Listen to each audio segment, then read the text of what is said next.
വ്യത്യസ്ത യാത്രയുമായി ബന്ധപ്പെട്ട് വരുന്ന വിഷയങ്ങൾ,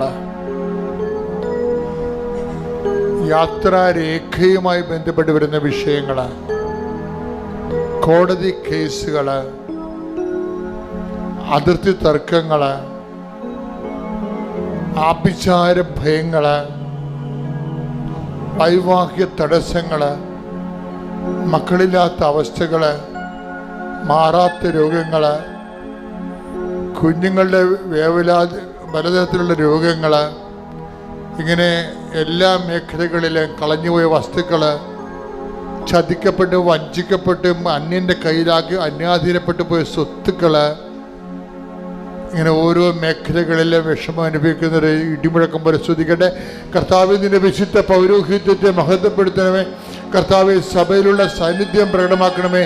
എൻ്റെ കർത്താവിൻ്റെ ഉന്നതമായ നാമത്തിൽ, സഭയുടെ അധികാരത്തിൽ, കുരിശിൻ്റെ അടയാളത്തിൽ, ദൈവത്തിൻ്റെ ശക്തിയായി ഞാൻ എല്ലാ മക്കൾക്ക് വേണ്ടി പ്രാർത്ഥിക്കുന്നു. കർത്താവെ, ജീവിതമാർഗം മുടിഞ്ഞ് നിറച്ചു പോയൊരു കർത്താവെ, അതുപോലെ തന്നെ പലതരത്തിലുള്ള കുരുക്കുകൾ, സാമ്പത്തിക കുരുക്കളിൽ അകപ്പെട്ടിരിക്കുന്നവർ, അന്യാധീനപ്പെട്ട സ്വത്തുകൾ, അതുപോലെ തന്നെ ജീവിത ദുരിതങ്ങളിൽ കർത്താവ് വെച്ച പദ്ധതികൾ, ആഗ്രഹിച്ച രീതികളിൽ വന്ന പോരായ്മകൾ, പാളിച്ചകൾ, വിചാരിച്ച പോലെ കാര്യങ്ങൾ നടക്കാത്ത രീതിയിൽ കർത്താവ് പെട്ടെന്ന് എല്ലാത്തിനും പാളിച്ച വന്ന പോലെ ജീവിതത്തിൽ എന്ത് ചെയ്യണമെന്നറിയാൻ പാടാതെ അന്തം വിട്ട് നിൽക്കുന്നവരുടെ മേൽ കർത്താവിൻ്റെ കരുണ ചൊരിയുകയും ഈ ഒറ്റ പ്രാർത്ഥന കൊണ്ട് ദൈവത്തിൻ്റെ കരുണ അവർ ആവശ്യിക്കാൻ, സാക്ഷ്യം പറയാൻ അവരെ പ്രാപ്തരാക്കുകയും ചെയ്യുമാറാവട്ടെ. സ്തുതിക്കട്ടെ.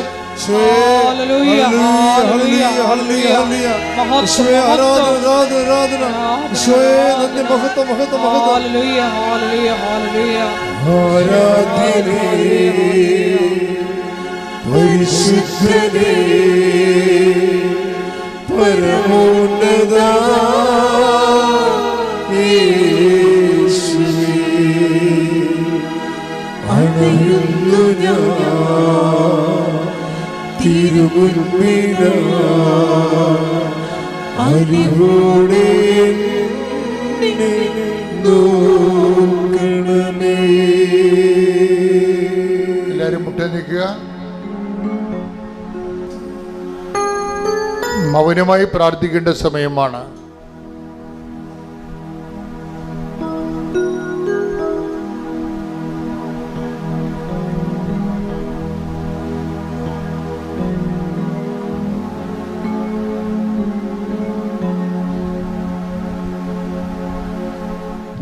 ഒരിക്കൽ കൂടി മരിയൻ ഉടമ്പടിയിൽ സമർപ്പിച്ചിരിക്കുന്ന എല്ലാ വിഷയങ്ങളും ദൈവമാതാവിൻ്റെ മധ്യസ്ഥയിൽ ദിവ്യകാരുണ്യ സന്നിധിയിൽ സമർപ്പിച്ച് നമുക്കൊരു നിമിഷം മൗനമായിട്ട് പ്രാർത്ഥിക്കാം. ഈശോയെ, പുനരുദ്ധാനത്തിന് സാക്ഷ്യം വഹിച്ചുകൊണ്ട് ക്രിസ്തുവിനോടുകൂടി ഉയർപ്പിക്കപ്പെട്ടെങ്കിൽ അവിടുത്തെ വലതുവശത്ത് ഉപവിഷ്ടനായിരിക്കുന്ന പിതാവായ ദൈവത്തിൻ്റെ ഉന്നതത്തിലെ കാര്യങ്ങൾ അന്വേഷിക്കുവാൻ ഈ ആരാധനയിലൂടെ ഞങ്ങൾക്ക് പ്രത്യേക അഭിഷേകം നൽകണമേ എന്ന് നമുക്കൊരു നിമിഷം പ്രാർത്ഥിക്കാം. തീവ്ര വേദനയുടെ സമയത്ത് ഗെത്സമനേയിൽ ഈശോ കൂടുതൽ തീക്ഷ്ണമായി പ്രാർത്ഥിച്ചതുപോലെ ഈശോയെ, ഞങ്ങളുടെ ജീവിതത്തിൻ്റെ ക്ലേശകാലങ്ങളിലും കൂടുതൽ തീക്ഷ്ണമായി പ്രേക്ഷിത കാരുണ്യ പ്രവർത്തനങ്ങൾ ചെയ്ത് കൃപയിൽ നിന്നുകൊണ്ട് ദൈവശക്തി കരയേറ്റുവാൻ ഈ ആരാധനയിലൂടെ ഞങ്ങൾക്ക് അധിക അഭിഷേകം നൽകണമേ എന്ന് പ്രാർത്ഥിച്ചുകൊണ്ട് ശിരസ് നമിച്ച് നമുക്ക് ദിവ്യകാരുണ്യനാഥൻ്റെ ആശീർവാദം സ്വീകരിക്കാം.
പരിശുദ്ധ പരമമാ ദിവ്യകാരുണ്യമേ, എന്നുമെന്നും അങ്ങേക്കാരാധന.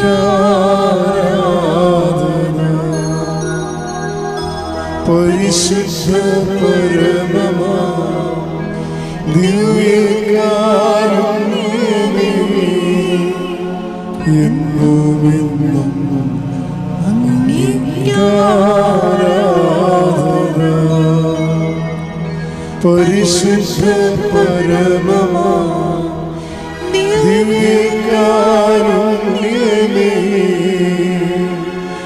എന്നുമെന്നും അങ്ങേക്കാരാധന.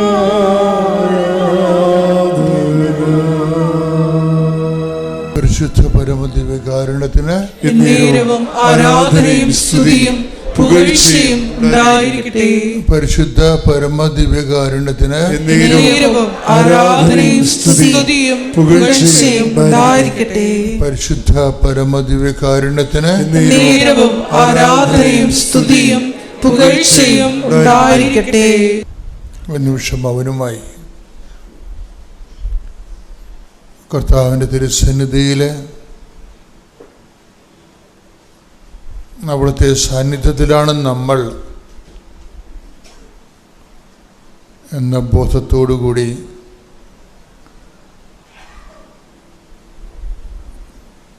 ആരാധനയിലേക്ക് കടന്നു വരാം. ശരിക്കും നമ്മൾ ആരാധനയ്ക്ക് വരുമ്പോൾ ഉടമ്പടിയോടുകൂടി നമ്മുടെ ആരാധനാ ജീവിതം തന്നെ അങ്ങോട്ട് മാറ്റിമറിക്കപ്പെടുകയാണ് ചെയ്യണത്. കഴിഞ്ഞ ദിവസങ്ങളിൽ തലയോലപ്പറമ്പിൽ നിന്ന് ജെയ്മി എന്നും പറഞ്ഞൊരു മോള് സാക്ഷ്യം പറഞ്ഞു. അവർ ലേണഡ് വുമണാണ്. അവരുടെ സാക്ഷ്യങ്ങൾ വളരെ ചിട്ടയായിട്ടും അഭിഷേകസ്നിഗ്ധമായിട്ടാണ് പറയണത്. അപ്പം അവർ പറഞ്ഞത്, ഞാൻ പണ്ട് കുർബാന അർപ്പിച്ചതുപോലെ അല്ല ഇപ്പോൾ കുർബാന അർപ്പിക്കുന്നത്. കാര്യം എന്താണ്? ഉടമ്പടിയിലായി കഴിഞ്ഞപ്പോൾ അവർക്ക് ദൈവമായിട്ട് ഒരു ബന്ധത്തിലായി, സുനിശ്ചിതമായ കൃത്യമായ തുളുമ്പാത്ത ഒരു ബന്ധമായി. അപ്പോഴെന്താ മനുഷ്യരുണ്ടാകുന്നത്? മനുഷ്യർക്ക് ആത്മവിശ്വാസം വർദ്ധിക്കും. ആ സഹോദരിയുടെ സാക്ഷ്യം കേട്ടപ്പോഴേക്കും മനസ്സിലായത് ഉടമ്പടി എങ്ങനെയാണ് ഒരു മനുഷ്യനെ ഇങ്ങനെ ചേഞ്ച് ചെയ്യണം എന്നൊക്കെ മനസ്സിലായത്.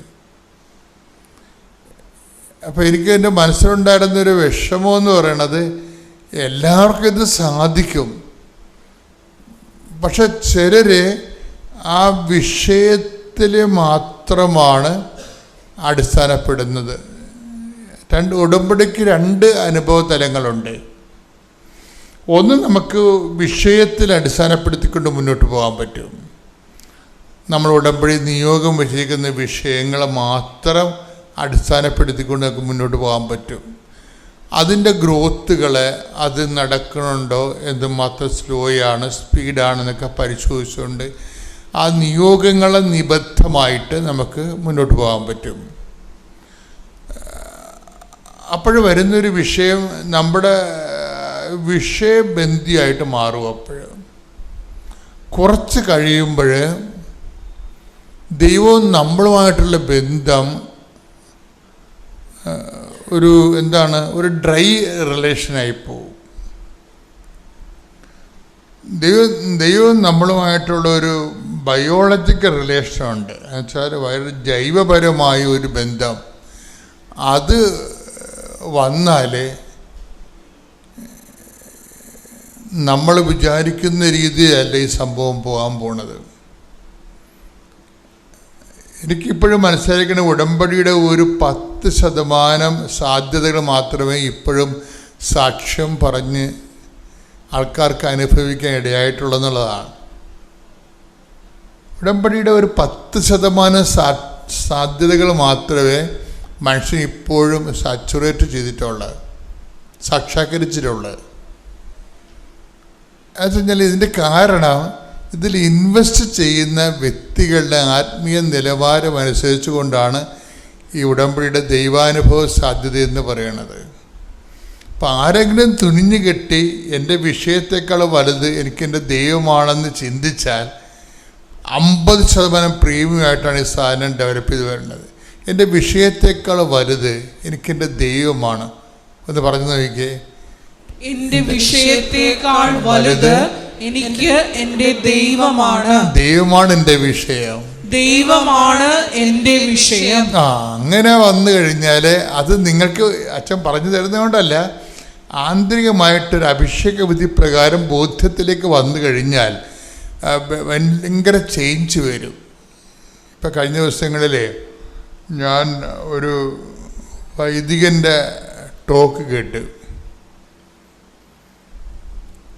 അങ്ങനെ സ്വാഭാവികമായിട്ട് റീൽസൊക്കെ നോക്കുമ്പോൾ കാണുന്നതാണ്. അപ്പോൾ വൈദികൻ്റെ ടോക്ക് എന്ന് പറഞ്ഞാൽ അദ്ദേഹം പറഞ്ഞു, എനിക്ക് ഭയങ്കര ഇച്ഛാഭംഗം വന്നിരുന്നു. വൈദികരുടെ പോലും ഗതികേട് ഇതാണല്ല എന്ന് ഓർത്തിട്ട്. എന്താ വെച്ച് കഴിഞ്ഞാൽ ഇദ്ദേഹം പറയണത്, ഇദ്ദേഹം കേരളത്തിൽ സ്വാധീനിക്കുന്ന ഒരു ധ്യാനഗുരുവാണ്, കരിസ്മാറ്റിക് ധ്യാനഗുരുവല്ല.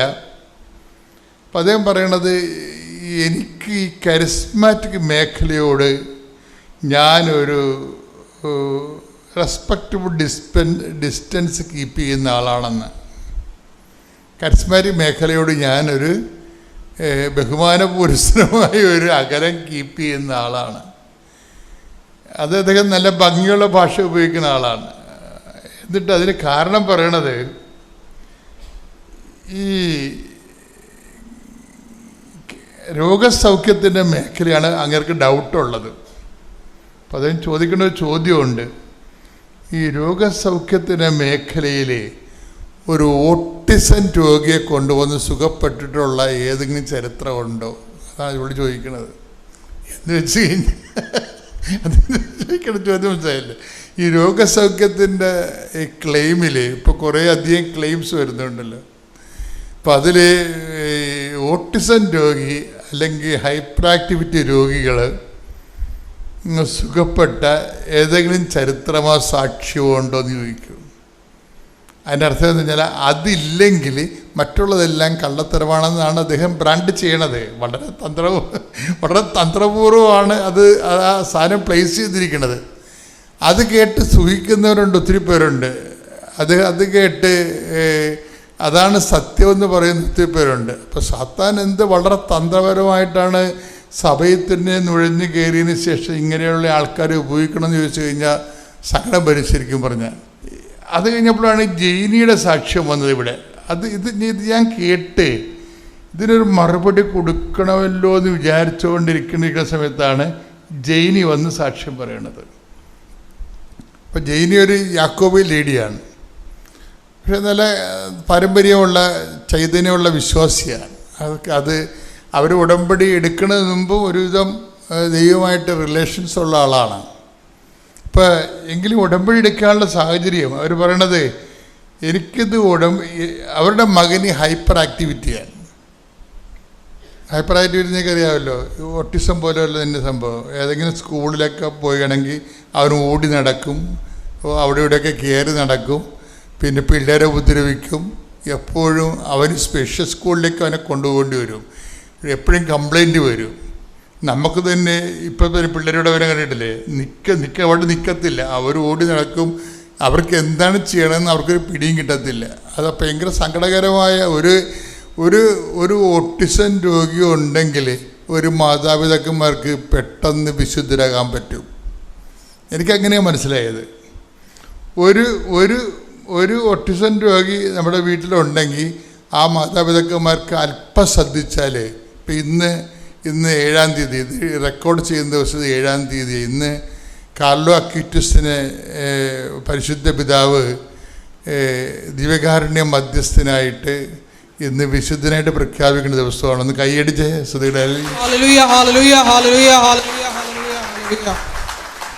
അക്യൂറ്റസിൻ്റെ 15 വയസ്സേ ഉള്ള ആളിനെ, 15 വയസ്സേ ഉള്ളു. മിലാനിലാണ് അദ്ദേഹം ജനിച്ചത്. അപ്പം ആ 15 വയസ്സുള്ള സമയത്ത് തന്നെ ആളിനെ നല്ല ആദ്യമേ തന്നെ ദിവ്യകാരുണ്യത്തോട് ഭയങ്കര ആഭിമുഖ്യമാണ്. ദിവ്യകാരുണ്യത്തോട് അപ്പം നമ്മൾ ഈ ദിവ്യകാരുണ്യത്തോട് പലതരത്തിലുള്ള ബന്ധങ്ങൾ നമുക്ക് സാധ്യമാണ്. വളരെ ഒരു ഫ്രണ്ട്ലി റിലേഷൻസ് സാധ്യമാണ്. പിന്നെ ഒരു അദമ്യമായ അഭിഷേക ദൈവോന്മുഖ ട്രാൻഷൻ മിസ്റ്റേരിയം ട്രാൻഷൻ എന്ന് പറഞ്ഞ ദൈവത്തിനടുത്ത ഭയം തോന്നിപ്പിക്കുന്ന റിലേഷൻസ് നമുക്ക് സാധ്യമാണ്. അതുപോലെ തന്നെ വളരെ അഭിഷേകസിദ്ധമായിട്ടൊരു ആരാധനാപൂർവമായ സാക്ഷ്യവും ഒരു ലവ് ദൈവസ്നേഹത്തിൻ്റെ തന്നെ ഏറ്റവും സ്പർശ്യമായ ഒരു മൗന മനനധ്യാനത്തിനും കണ്ടംപ്ലേഷനും ഒക്കെ ദിവ്യകാരുണ്യം വല്ലാത്ത സാധ്യതകളാണ് ആരാധന ലോകത്തുണ്ടാക്കിയത്. അപ്പോൾ അക്വിറ്റസിന് ഈ ആരാധനയോട് ഭയങ്കര കമ്പമാണ് ദിവ്യകാരുണ്യം. അക്വിറ്റസിൻ്റെ ഹോബി എന്ന് പറഞ്ഞതെന്ന് വെച്ച് കഴിഞ്ഞാൽ കമ്പ്യൂട്ടർ ഒരു വെബ്സൈറ്റ് ഉണ്ടാക്കി വെച്ചിട്ടുണ്ട്. തന്നെത്താൻ ഉണ്ടാക്കിയതാണ്. കമ്പ്യൂട്ടർ വെബ്സൈറ്റ് ഉണ്ടാക്കിയിട്ട് അതുകൊണ്ടാണ് ഫ്രാൻസിസ് മാർപ്പാപ്പ അക്വിറ്റസിനെ വാഴ്ത്തപ്പെട്ടവനായിട്ട് പ്രഖ്യാപിച്ചു കഴിഞ്ഞപ്പോൾ ഫ്രാൻസിസ് മാർപ്പാപ്പ പറഞ്ഞെന്താണെന്നറിയാമോ? നമ്മുടെ ഇൻ്റർനെറ്റിൻ്റെ വിശുദ്ധനാണെന്നാണ്. കൈയടിക്കടെ. ഹല്ലേലൂയ, ഹല്ലേലൂയ, ഹല്ലേലൂയ. ഒരു കാലം ചേഞ്ച് ചെയ്തപ്പോൾ നമുക്ക് നല്ല വിശുദ്ധന്മാരെ കൂടി കിട്ടുകയാണ്. ആ കാലത്തിന് പറ്റിയ വിശുദ്ധന്മാരെ കിട്ടിയിരിക്കുകയാണ്. അപ്പോൾ എന്താണ് വിഷയം വെച്ചാൽ അക്വിറ്റസ് എപ്പോഴും ദിവ്യകാരുണ്യത്തെക്കുറിച്ച് തന്നെ ചിന്തിക്കും, എപ്പോഴും ആലോചിക്കും. എന്നിട്ട് ദിവ്യകാരുണ്യത്തിൽ നടന്നിട്ടുള്ള അത്ഭുതങ്ങളെല്ലാം കളക്ട് ചെയ്യും. ഏപ്രിൽ 28 ഞാൻ പ്രഗ്നൻ്റ് ആണെന്നറിഞ്ഞു. ഡിസംബർ 8 മാതാവ് എനിക്ക് മോളെ തന്ന് അനുഗ്രഹിച്ച്. കൃപാസനം മാതാവിന് 1000 നന്ദി പറയുന്നു. അതുപോലെ തന്നെ എൻ്റെ പപ്പയും മമ്മയും അങ്ങ് മലമുകളിലാണ് താമസിച്ചുകൊണ്ടിരുന്നത്. ഒരു വീട് വെക്കാൻ കുറേ ആഗ്രഹിച്ചു. ഇപ്പോൾ ഉരുപ്പുംകുറ്റി സിറ്റിയിൽ 10 സെൻറ്റ് സ്ഥലം മേടിച്ച് ഒരു പെര പണിതു. മാതാവിന് 1000 നന്ദി പറയുന്നു. എൻ്റെ പേര് ഡയന. ഞാൻ ചെന്നൈയിൽ നിന്നാണ് വരുന്നത്. 2018 ഡിസംബറിലാണ് ഞാനിവിടെ വന്ന് ഉടമ്പടി എടുത്തത്. ഉടമ്പടിയിൽ ഞാൻ വെച്ച് ഏറ്റവും പ്രധാനപ്പെട്ട ഒരു നിയോഗം എൻ്റെ ഹസ്ബൻഡിനും എനിക്കും ഒരു നല്ലൊരു ജോലി അതിന് വേണ്ടിയിട്ടായിരുന്നു വെച്ചത്. ഉടമ്പടി എടുത്ത് 1 വർഷത്തിനുള്ളിൽ തന്നെ എൻ്റെ ഹസ്ബൻഡിനൊരു ഗവൺമെൻറ് ജോലി തന്ന് മാതാവ് അനുഗ്രഹിച്ചു. അതുപോലെ തന്നെ കൊച്ചുണ്ടായതിന് ശേഷം ജോലിക്ക് പോയി ഓഫീസിൽ പോയി വർക്ക് ചെയ്യാൻ എനിക്ക് കുറച്ച് ബുദ്ധിമുട്ടായിരുന്നു. കാരണം കൊച്ചിനെ നോക്കാൻ വീട്ടിലാരും ഇല്ലായിരുന്നു. അപ്പം അതുകൊണ്ട് തന്നെ ഞാൻ പ്രാർത്ഥിച്ചത് മാതാവ് വീട്ടിലിരുന്ന് ചെയ്യാൻ പറ്റുന്ന ഒരു ജോലി എനിക്ക് തന്ന് അനുഗ്രഹിക്കണേ എന്ന് പ്രാർത്ഥിച്ചായിരുന്നു. അതുപോലെ തന്നെ ഉടമ്പടി എടുത്തതിന് ശേഷം മാതാവ് എനിക്ക് സയൻറ്റിഫിക് റൈറ്റർ പോസ്റ്റ് തന്ന് അനുഗ്രഹിച്ചു. അത് വീട്ടിലിരുന്നാണ് ഞാൻ ഇപ്പോഴും വർക്ക് ചെയ്യുന്നത്. പിന്നെ ഞാൻ വെച്ചൊരു നിയോഗം, എൻ്റെ സഹോദരൻ സൗദിയിലായിരുന്നു വർക്ക് ചെയ്യുന്നത്. അപ്പം അവിടുന്ന് ജോലി നിർത്തി നാട്ടിൽ വന്ന് സെറ്റിൽ ചെയ്യാൻ വേണ്ടി ഒരു ബിസിനസ് തുടങ്ങണം എന്നൊരാഗ്രഹം ഉണ്ടായിരുന്നു. അപ്പം ഒരുപാട് ലോണൊന്നും എടുക്കാതെ ഒരു ബിസിനസ് തുടങ്ങണം അതിനായിരുന്നു ആഗ്രഹം. അപ്പം അതുപോലെ തന്നെ അവൻ സൗദിയിൽ നിന്ന് ജോലി നിർത്തി നാട്ടിൽ വന്ന് ലോണൊന്നും എടുക്കാതെ തന്നെ ഒരു നല്ലൊരു ബിസിനസ് തുടങ്ങാനും സാധിച്ചു. ഇത്രയേറെ അനുഗ്രഹങ്ങൾ തന്ന മാതാവിന് ഒരുപാട് നന്ദി, 1000 നന്ദി. Praise the Lord. എൻ്റെ പേര് രഞ്ജു. എൻ്റെ ഹസ്ബൻഡിൻ്റെ പേര് മെജോ. ഞങ്ങൾ ഇടുക്കി ജില്ല നെടുങ്കണ്ടത്തു നിന്നാണ് വരുന്നത്. നെടുങ്കണ്ടം സെൻറ്റ് മേരീസ് ഓർത്തഡോക്സ് ദേവാലയത്തിലെ ഇടവകക്കാരാണ് ഞങ്ങൾ വന്നത് 2/6/2019 ആദ്യമായിട്ട് ഞങ്ങൾ ഈ കൃപാസനത്തിൽ വരുന്നു. അതെൻ്റെ ഹസ്ബൻഡിൻ്റെ ഒരു ഫ്രണ്ട് പറഞ്ഞ പ്രകാരമായിരുന്നു. അപ്പം ആ സമയത്ത് ഹസ്ബൻഡ് എന്നോട് പറഞ്ഞിട്ട് കൃപാസനത്തിൽ ഒരു പള്ളിയുണ്ട്, നമുക്ക് അവിടെ വരെ ഒന്ന് പോകാമെന്ന് പറഞ്ഞപ്പോൾ ഞാൻ പറഞ്ഞു ഈ എല്ലാ പള്ളിയിൽ കൂടെയും കൂടി നടക്കണ്ട, നമുക്ക് ഏതെങ്കിലും ഒരു പള്ളിയിൽ പോകാമെന്ന് പറഞ്ഞു. കാരണം പറയാനുള്ള കാരണം എൻ്റെ ഹസ്ബൻഡ് ശരിക്കും പറഞ്ഞാൽ ഒരു മദ്യപാനിയായിരുന്നു. ഗവൺമെൻറ് ജോലിയാണ്, ബാങ്ക് ഉദ്യോഗസ്ഥനാണ്. പക്ഷേ സ്ഥിരമായിട്ട് മദ്യപിക്കുമായിരുന്നു. അപ്പം പലയിടത്തും ധ്യാനത്തിന് ഞങ്ങൾ പോയി.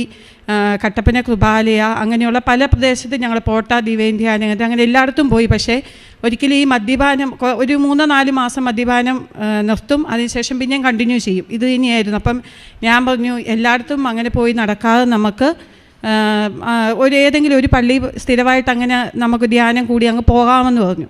ഏതായാലും നമുക്കത് പോയി നോക്കാമെന്ന് പറഞ്ഞു. അങ്ങനെ ഞാൻ എൻ്റെ പപ്പയും മമ്മിയും ഹസ്ബൻഡും ഞാനും കൂടിയാണ് ഇവിടെ വരുന്നത്. വന്ന സമയത്ത് ഇവിടെ ഉടമ്പടി എടുക്കുന്ന കാര്യം പറഞ്ഞു. അപ്പം ഉടമ്പടി എടുക്കാനായിട്ട് ഹസ്ബൻഡ് തുടങ്ങിയപ്പോൾ ഞാൻ പറഞ്ഞു വേണ്ട, ഞാൻ എടുത്തോളാം ഉടമ്പടി എന്ന് പറഞ്ഞു. അപ്പോൾ എന്നോട് പറഞ്ഞു വേണ്ട, ഞാൻ തന്നെ എടുത്തോളാം എന്ന് പറഞ്ഞു. അപ്പോൾ എൻ്റെ മനസ്സിൽ ഭയങ്കര പേടിയെന്ന് പറഞ്ഞാൽ ഏത് പള്ളിയിൽ ചെന്നാലും കുറച്ച് കഴിയുമ്പോഴത്തേക്കും മദ്യപിക്കും. അപ്പം പേടി എനിക്ക്, കാരണം ഉടമ്പടിക്കകത്ത് പറയുന്ന ആ കാര്യങ്ങൾ ചെയ്തില്ലെങ്കിലോ എന്നോർത്ത്. അപ്പം പറഞ്ഞു ഞാൻ എടുത്തോളാം എന്ന് പറഞ്ഞു. പുള്ളി തന്നെ അന്ന് ഉടമ്പടി എടുത്തു. ഞങ്ങൾ ഉടമ്പടി എടുത്ത് ഇവിടുന്ന് 3 മണിയായപ്പോഴത്തേക്കും തിരിച്ചു പോയി. അതിനുശേഷം ഇത്രയും നാളായിട്ട് ഇന്ന് വരെയും മദ്യപിച്ചിട്ടുമില്ല. പുള്ളിയുടെ സ്വഭാവത്തിൽ തന്നെ ഒരുപാട് മാറ്റങ്ങൾ പറഞ്ഞു, ഒരുപാട് ദൈവവിശ്വാസമായി. അതുപോലെ ഹസ്ബൻഡിൻ്റെ ഫാദറിന് ഒരുപാട് ആഗ്രഹമായിരുന്നു ഈ മകൻ്റെ കുടിയൊന്ന് നിർത്തിക്കാണണമെന്ന്. മരിക്കുന്നതിന് മുമ്പ് അദ്ദേഹം അത് കണ്ടിട്ട് സ്വസ്ഥമായിട്ട് ഞങ്ങൾ കുടുംബജീവിതം നയിക്കുന്ന കണ്ടിട്ടാണ് ഹസ്ബൻഡിൻ്റെ ഫാദർ മരിച്ചത്. അതുപോലെ പ്രധാന കാര്യം എന്നുള്ളത്, ഞങ്ങൾ 1/1/2017 ഞങ്ങളുടെ വീട് ആദ്യത്തെ നില പണിത് ഞങ്ങൾ കയറിത്താമസം നടത്തിയത്. അത് പൂർണ്ണമായിട്ടും പൂർത്തീകരിച്ചൊന്നുമില്ലായിരുന്നു.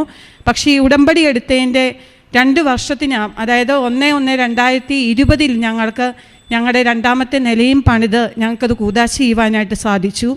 അതുപോലെയുള്ളത് വേറൊരു നിയോഗം എന്ന് പറഞ്ഞു കഴിഞ്ഞാൽ, ഞങ്ങളുടെ 2 പെൺകുട്ടികളാണ് ഞങ്ങൾക്ക്, മെർലിൻ, ഷെർലിൻ. അത് മെർലിൻ 10ാം ക്ലാസ്സിൽ പഠിക്കുന്നു, പഠിച്ചുകൊണ്ടിരിക്കുകയാണ് കഴിഞ്ഞ വർഷം. അപ്പം അവൾക്ക് പഠിക്കാനായിട്ട് ശകലം വീക്കാണ് അവളെന്ന് വെച്ചാൽ ഒരു ആവറേജ് സ്റ്റുഡൻ്റാണ്. ഞാനും അതേ സ്കൂളിൽ പഠിപ്പിക്കുന്ന ഒരു ടീച്ചറാണ്. നെടുങ്കണ്ട ഹോളി ക്രോസിലാണ് അവൾ പഠിക്കുന്നത്, CBSE സ്കൂളാണ്. അപ്പം അവിടുത്തെ ടീച്ചർമാരൊക്കെ പറഞ്ഞു, മിസ്സേ ഒത്തിരി ഒന്നും പ്രതീക്ഷിക്കേണ്ട, ഒരു 69-70% മാർക്ക് മാത്രമേ അവൾക്ക് കിട്ടത്തുള്ളൂ കേട്ടോ, സാരമില്ല, ഇവിടെ തന്നെയല്ലേ അഡ്മിഷൻ കിട്ടുന്നത്, അതുകൊണ്ട് മിസ്സ് അതിൽ ടെൻഷനൊന്നും അടിക്കണ്ട കേട്ടോ എന്ന് എന്നോട് പറഞ്ഞു. പക്ഷേ ഞാനിവിടെ കൃപാസനത്തിൽ ഞങ്ങൾ 3ാമത്തെ പുതുക്കലിന് ഞങ്ങൾ വന്നപ്പം ആദ്യം എൻ്റെ ഹസ്ബൻഡ് വെച്ച നിയോഗം എൻ്റെ കുട്ടിക്ക് നല്ലൊരു റിസൾട്ട് കൊടുക്കണേ എന്നായിരുന്നു. തമ്പുരാൻ അത് അവളുടെ റിസൾട്ട് വന്നപ്പോൾ 3 A+ വാങ്ങിച്ച് 2 Aയും വാങ്ങിച്ച് അവൾ 86% കൂടി പാസ്സായി. അത് ഞങ്ങളുടെ ജീവിതത്തിൽ ഏറ്റവും വലിയ അനുഗ്രഹം. അവൾ പോലും പ്രതീക്ഷിക്കാത്ത ഒരു റിസൾട്ടായിരുന്നു ദൈവം അവൾക്ക് വേണ്ടി കരുതി വെച്ചത്. 3ാമത്തേത് കാര്യം എന്ന് പറഞ്ഞു കഴിഞ്ഞാൽ, ഞങ്ങൾക്ക് വീടിൻ്റെ കടമുണ്ട്, ബാധ്യതകൾ ഒരുപാടുണ്ട്. പക്ഷേ എന്നിട്ടും ഞങ്ങൾക്കൊരു 10 സെൻറ്റ് സ്ഥലം 20 ലക്ഷം രൂപ കൊടുത്ത്, അതായത് ഒരു ബാധ്യതയും ഇല്ലാതെ ഞങ്ങൾക്ക് ആ 10 സെൻറ്റ് സ്ഥലം ഞങ്ങൾക്ക് വാങ്ങിക്കുവാനായിട്ട് സാധിച്ചു. പിന്നെ ഒരു കാര്യം എന്നുള്ളത്, അന്ന് ആദ്യമായിട്ട് ഇവിടെ ഉടമ്പടി എടുക്കാൻ വന്നപ്പോൾ എൻ്റെ ഹസ്ബൻഡ് ഒരു നിയോഗം വെച്ചിരുന്നു, എൻ്റെ ഭാര്യയ്ക്കൊരു ഗവൺമെൻറ് ജോലി കിട്ടണമെന്ന്. പക്ഷേ ഇന്ന് വരെ എനിക്കത് കിട്ടിയില്ല. പക്ഷേ ഏറ്റവും വലിയൊരു ഗുണമെന്ന് പറഞ്ഞു കഴിഞ്ഞാൽ, എനിക്കൊരു മോട്ടിവേഷൻ കിട്ടാനായിരിക്കാൻ പരിശുദ്ധ അമ്മ എന്നെ 3 ലിസ്റ്റിൻ്റെ അകത്ത്, ഷോർട്ട് ലിസ്റ്റിൻ്റെ അകത്ത് എൻ്റെ പേര് വന്നു. പക്ഷേ ജോലി എനിക്ക് കിട്ടിയില്ല. എൻ്റെ സർട്ടിഫിക്കറ്റ് വെരിഫിക്കേഷനും കഴിഞ്ഞു. പക്ഷേ ആ ജോലിയിൽ എന്തോ തടസ്സം വന്ന് അവരത് റിജക്റ്റ് ചെയ്യുകയാണ് ഉണ്ടായത്. പക്ഷേ എനിക്ക് പൂർണ്ണ വിശ്വാസമാണ്. ഞാനൊരു MA B.Ed കാര്യമാണ്. ദൈവം എനിക്ക് 2023 ഒരു PSC വിളിക്കുന്നുണ്ട്. അതിനകത്ത് കൃത്യമായിട്ടും എനിക്ക് ദൈവം ഒരു റിസൾട്ട് തരുമെന്ന് ഞാൻ പൂർണ്ണമായും വിശ്വസിക്കുന്നു. അതുപോലെ അതിൻ്റെ അകത്ത് സീറ്ററ്റും ഗേറ്ററ്റും പാസ്സാകാനുള്ള ഒരു അനുഗ്രഹവും മാതാവ് തരുമെന്ന് ഞാൻ പൂർണ്ണമായും വിശ്വസിക്കുന്നു. കാരണം എൻ്റെ ഒരു വിശ്വാസത്തെ വർദ്ധിപ്പിക്കാൻ വേണ്ടി തന്നെയാണ് ആ PSCയിൽ ആദ്യമായിട്ട് എനിക്ക് ആ 3 എണ്ണത്തിൻ്റെ അകത്ത് എൻ്റെ ഷോർട്ട് ലിസ്റ്റ് വന്നത് എന്ന് ഞാൻ പൂർണ്ണമായും വിശ്വസിക്കുകയാണ്. കാരണം ആദ്യം എൻ്റെ സർട്ടിഫിക്കറ്റ് വെരിഫിക്കേഷൻ നടന്നില്ല. അത് ഞങ്ങൾ ഈ 4ാമത്തെ പുതുക്കലിന് ഇവിടെ വന്നപ്പം അച്ഛനെയും കൊണ്ട് ഞാൻ ചോദിച്ചിരുന്നു. അച്ഛനത് കിട്ടുമെന്ന് എന്നോട് പറഞ്ഞിട്ടുണ്ട്. അത് ഏതാണെങ്കിലും എന്നാണെങ്കിലും കിട്ടുമെന്ന് എനിക്കൊരു പൂർണ്ണ വിശ്വാസം കാണിച്ചു തരാൻ വേണ്ടിയാണ് തമ്പുരാൻ എന്നെ ആ ഷോർട്ട് ലിസ്റ്റിൽ കൊണ്ടുവന്നത് എന്ന് ഞാൻ പൂർണ്ണമായും വിശ്വസിക്കുന്നത്. മാതാവിൻ്റെ ഏറ്റവും വലിയ അനുഗ്രഹമായിട്ട് ഞാൻ കരുതുന്നു. കാരണം 37 വയസ്സായി, ഇതിനോടിടയ്ക്ക് ഇതുവരെ ഞാൻ PSC എഴുതിയതിൻ്റെ അകത്ത് ഒരു ലിസ്റ്റ് വന്നിട്ടില്ല. അത് ഈ ഉടമ്പടി വെച്ചതിൻ്റെ ഭാഗമായിട്ട് തന്നെയാണ് എൻ്റെ ആ ഷോർട്ട് ലിസ്റ്റിൽ എൻ്റെ പേര് വന്നത് എന്ന് ഞാൻ പൂർണ്ണമായും വിശ്വസിക്കുന്നു. അതുപോലെ പിന്നെയുള്ളത്, ഞങ്ങൾ ആഗോള ജെറീക്കോ പ്രാർത്ഥന 7 ദിവസം നടന്നത് ഞങ്ങളുടെ വീടിന് ചുറ്റും ഞങ്ങൾ ഫാമിലിയായിട്ട്, അമ്മയും ഞങ്ങൾ 2 മക്കളും ഹസ്ബൻഡും കറക്റ്റ് ടൈമിൽ ജോലി കഴിഞ്ഞ് വരുമായിരുന്നു. അത് 7 ദിവസം കൂടി. അന്ന് ഞാൻ വെച്ചൊരു നിയോഗം എന്ന് പറഞ്ഞു കഴിഞ്ഞാൽ, എൻ്റെ വലത് കാലിൻ്റെ ഉപ്പൂറ്റി എനിക്ക് നിലത്ത് കുത്തത്തില്ലായിരുന്നു. ഒരു 5-6 വർഷത്തോളമായി അത് വേദനയുണ്ട്. അപ്പം എപ്പോഴും ചിലപ്പോൾ ഞാൻ ഞൊണ്ടിയാണ് നടക്കുന്നത്. അപ്പോൾ സ്കൂളിൽ ചെല്ലുമ്പോഴും എല്ലാവരും ചോദിക്കും, ഇതെന്നാ മിസ്സിൻ്റെ കാലിന് വേദന ഇതുവരെയും മാറിയില്ലേന്ന് ചോദിക്കുമായിരുന്നു. അന്ന് ഞാൻ ആ 7 ദിവസവും ഞങ്ങൾ ആ വീടിന് ചുറ്റും ഞങ്ങൾ നടന്ന് ആ നൊവേന കൂടിക്കൊള്ളാമെന്ന് ഞാൻ ആ ഉടമ്പടി അതിനകത്ത് വെച്ച് ഞാൻ നിയോഗം വെച്ച് പ്രാർത്ഥിച്ചതിൻ്റെ ഫലമായിട്ട് തമ്പുരാൻ എനിക്ക് അന്ന് മുതൽ ഇന്ന് വരെയും ആ ഉപ്പൂറ്റി വേദന എനിക്ക് ഇല്ലാതാക്കി ദൈവം തമ്പുരാൻ തന്നു. അതുപോലെ ലൈറ്റ് ക്യാൻഡിൽ പ്രെയർ ഇട്ട് ഞാൻ റിക്വസ്റ്റ് ചെയ്തിരുന്ന ഒരു 3-4 കാര്യങ്ങളുണ്ടായിരുന്നു. അതിലൊന്ന്, ഞങ്ങളുടെ സ്കൂളിലെ ഒരു മിസ്സ് രണ്ടര വർഷമായി അവരുടെ വിവാഹം കഴിഞ്ഞിട്ട് ഇതുവരെയും കുട്ടികളില്ലായിരുന്നു. അപ്പം വിവാഹം കഴിഞ്ഞതിന് എല്ലാവരും ചോദിക്കുന്നു, എന്നാ വിശേഷമില്ലെന്ന് ചോദിക്കുന്നു. മിസ്സിന് ഒന്നും ടെൻഷനായിരുന്നു.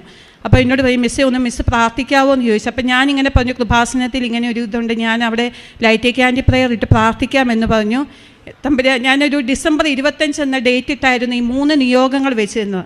ആ ഡിസംബർ 22-ാം തീയതി തന്നെ അവൾ 3 മാസം ഗർഭിണിയാണ് എന്നെ വിളിച്ചു പറഞ്ഞു. അതുപോലെ ഞങ്ങളുടെ സ്കൂളിലെ വേറൊരു ടീച്ചർ ആശ എന്ന് പറയുന്നത്, അവർക്ക് ആദ്യം ഒരു കുട്ടിയുണ്ട്, അതിന് 7 വയസ്സായി. അതിന് ശേഷം പിന്നീട് കുട്ടികളൊന്നും ഉണ്ടായില്ല. അപ്പോൾ ഒരുപാട് സങ്കടമായിരുന്നു, അവർക്ക് ഒരുപാട് പ്രശ്നങ്ങളായിരുന്നു. അപ്പോൾ അവളും എന്നോട് ഇങ്ങനെ കുറച്ച് നാൾ മുമ്പ് പറഞ്ഞു, ഒരു ദിവസം വിളിച്ച് പറഞ്ഞപ്പോൾ ഞാൻ പറഞ്ഞിട്ട് ഞാൻ ലൈറ്റ് ക്യാൻഡിൽ ഇട്ട് പ്രേയർ ചൊല്ലാം, നീയും അങ്ങനെ ചെയ്യണം, അവരെല്ലാവരും ചെയ്യുന്നുണ്ടത്. അപ്പോൾ അങ്ങനെ ഇട്ടതിൻ്റെ ഫലമായിട്ട് അവൾക്ക് ഇന്ന് 2 മാസം, അവൾ ഇന്നലെയാണ് എന്നെ വിളിച്ച് പറഞ്ഞത്, മിസ്സേ എനിക്ക് 2 മാസം വിശേഷമുണ്ട് എന്ന് എന്നെ വിളിച്ചു പറഞ്ഞു. അതെല്ലാം മാതാവിൻ്റെ ഒരു വലിയ അനുഗ്രഹമായിട്ട് ഞാൻ കരുതുന്നു. കാരണം എന്ത് ഞാൻ പ്രാർത്ഥിച്ചാലും മാതാവ് എനിക്കത് തരുന്നുണ്ട്. ഞങ്ങളുടെ കുടുംബ ജീവിതം തന്നെ ഞങ്ങൾക്ക്